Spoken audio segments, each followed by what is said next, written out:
Hörmüz boğazının blokadasına 15-dən çox Amerika Birləşmiş Ştatlarının hərbi gəmisi cəlb olunub. Bu barədə ABŞ-nin yüksək vəzifəli rəsmisinə istinadən Wall Street Journal qəzeti məlumat yayıb. Bildirilib ki, yaxın şərqdə aviadaşıyıcı, idarə olunan raket silahlarına malik bir neçə esminiz, desant gəmisi və bir sıra digər döyüş vahidləri yerləşdirilib. Qeyd olunur ki, bu gəmilər xüsusən də göyərtə əməliyyatlarına dəstək məqsədi ilə istifadə oluna bilən helikopterləri daşımaq qabiliyyətinə malikdir.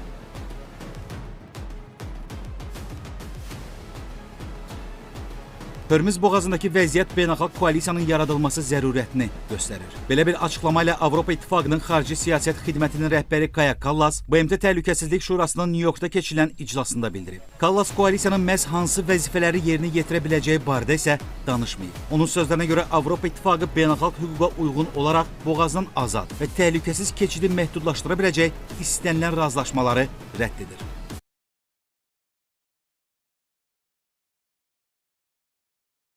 Bu arada ABŞ prezidenti Donald Trump bildirib ki, İran razılaşma əldə etməkdə maraqlıdır və artıq Amerika tərəfi ilə əlaqəyə keçib. O vurğulayıb ki, danışıqlarda əsas fikir ayrılığı nüvə proqramı olaraq qalır. Söhbət nüvə məsələsindən gedirdi. İranın nüvə silahı olmayacaq. Biz bir çox bəndlər üzrə razılığa gəldik, lakin burada yox. Düşünürəm ki, onlar razılaşacaqlar, deyə Ağ Ev rəhbəri əlavə edib.